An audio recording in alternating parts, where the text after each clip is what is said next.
We thank you so much for joining. We know that you have choices.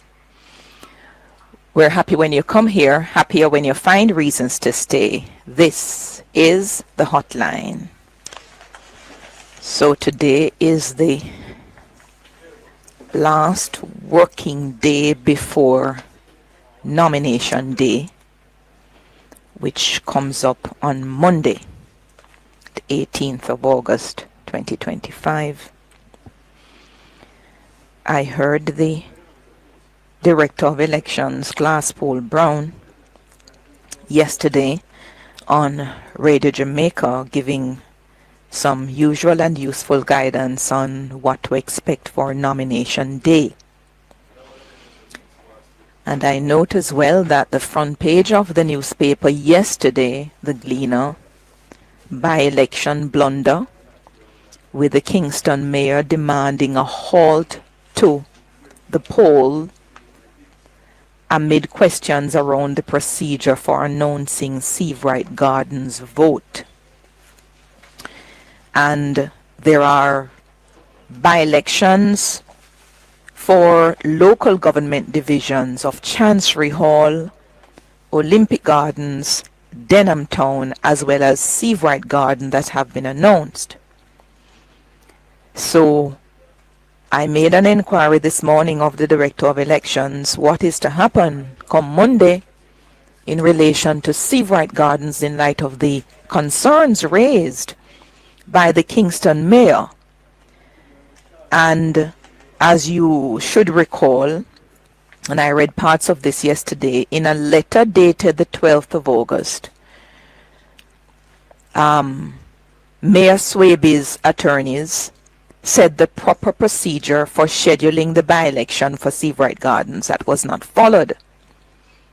It says in a quote, "As you are aware, before a by-election can be held, the chairman of the municipal council must first receive the notice of resignation from the councillor and cause a notice of resignation to be published in a daily newspaper. Furthermore, according to the Local Governance Act, a by-election to fill a vacancy on the council is to be set on such day as the chairperson of the municipal corporation shall direct by order published in the Gazette after consultation with the chief electoral officer." That is what the lawyers wrote, plus more. So what I'm advised is that later today we should have some public notification concerning this particular division. And it is important that the notice comes because nomination day, not only for the candidates for the general election, but for the election in the various divisions as a result of the vacancies that have arisen. So we expect to hear exactly what is to happen in the Seavright Gardens division for the local poll. For the first time, I believe we're having it simultaneously with the national election, so we wait and see what happens there. I want to spend a little time and speak some more about a matter that Derek raised with me this morning and help me understand this just a little bit more. And this is the issue of planned expansion of the composition of the Senate based on the proposal that has been put forward in the PNP manifesto to include specific groups of individuals. I think we seem to have this sort of, generally we have this romanticized view of the houses of parliament and particularly the upper house of parliament. I don't think a lot of us appreciate as much as we should that the sole purpose of parliament is law-making purpose. And lawmaking is an extremely intricate process And the eyes in the upper house for review, they need to be trained in nuanced ways. And not only do they need to be trained, but there needs to be an appreciation of the provisions in the Constitution when the review is actually taking place. But more importantly, central to lawmaking process is to be the absence of discrimination. So built in every law must be the concept of equality before the law. So the presence of any special interest groups in the Senate cannot be for the purposes of furthering the interests of those groups, because that in itself will be highly discriminatory and will be completely unconstitutional from the very beginning. I start there. I believe do we take a break? We're back with you in a moment. At the Ministry of Finance and the Public Service. Understanding that little bit of background, we come now to where are we based on the composition of the Senate. I want us to fully appreciate that it is not possible, it will not be possible, not even for the next 3, and I would say for the next 5 years, and conservative. It will not be possible for there to be an increase in the number of senators from 21 that is now there to any other number. It cannot happen.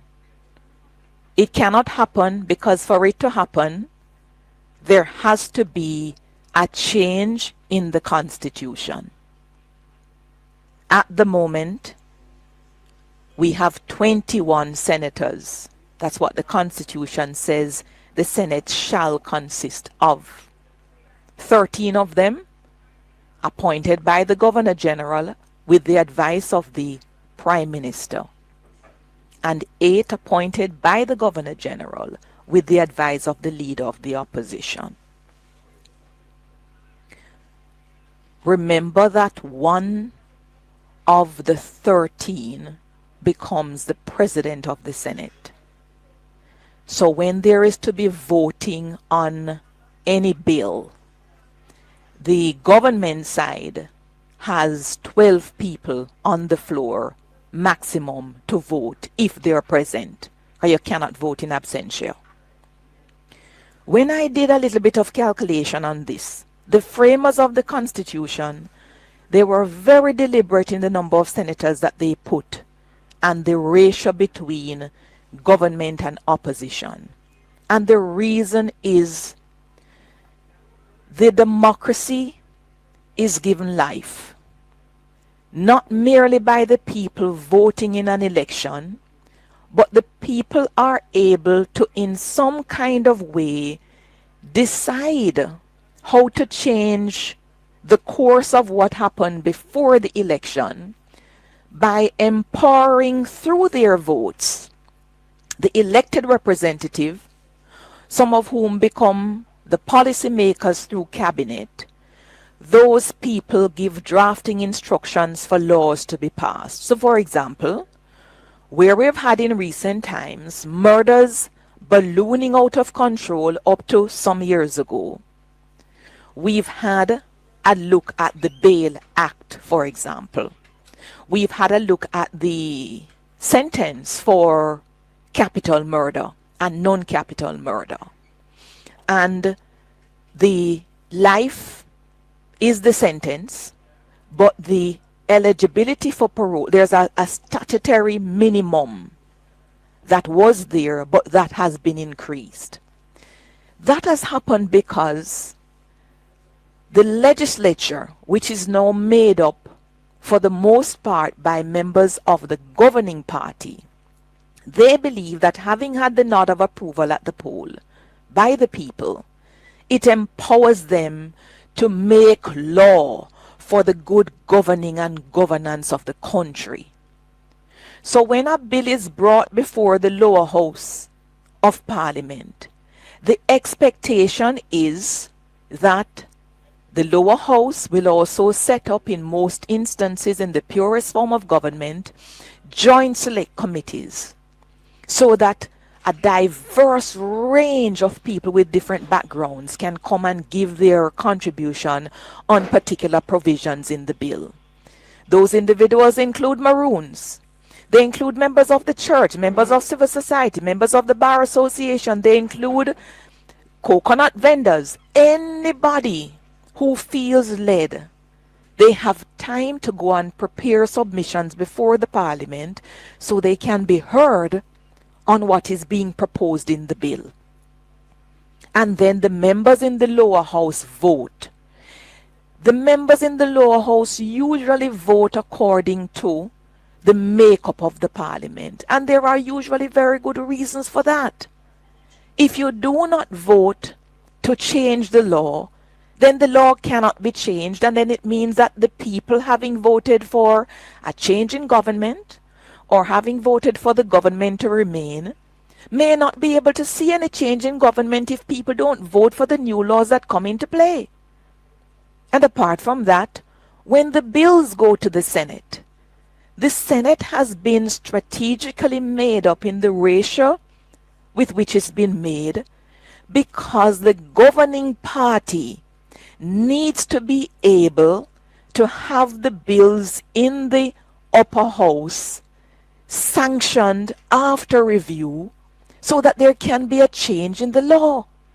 Unless the law that is being proposed, it is so outrightly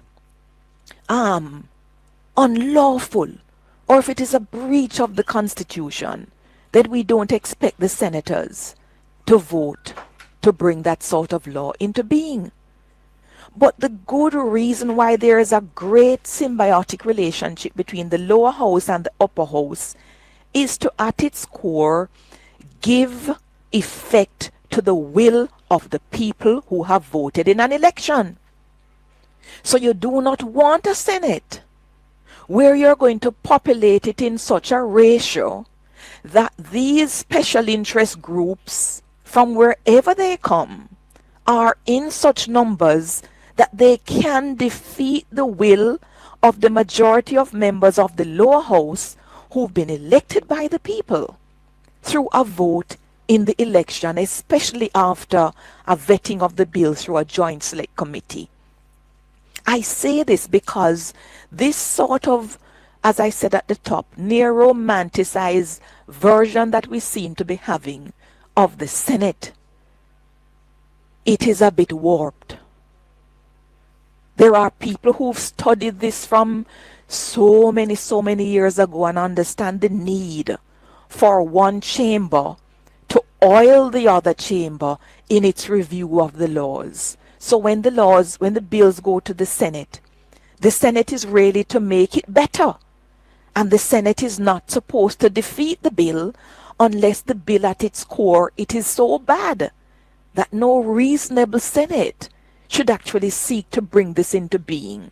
And at any rate, even if a bad law is passed, as we know has happened, then the ultimate arbiter on that matter becomes the court, because the court is to ensure that in its interpretation of ordinary law, it ensures that it is not out of line with the provision of the supreme law, which is the Constitution.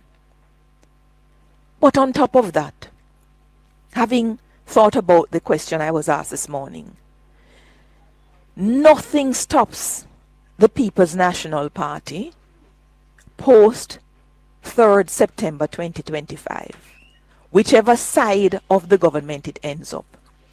Nothing stops it naming a member of the Maroon community, a member of the Diaspora, so long as they fit with the now provisions for qualification to the Houses of Parliament. Nothing stops them appointing a member from any of those groups now. So the greatest demonstration of legitimacy of intent can and should come, irrespective of the outcome, in an unexpanded Senate, a Senate that remains 21. If they do win the election and they get 13, they should nominate to the Senate one person from any of the group that they say should be there. And if they end up back in opposition, they will still have 8 members that they can advise the Governor General on, and he can make the appointment for members of those groups to form part of the 8 if they remain in opposition. But there will be no expansion of the Senate numbers anytime soon.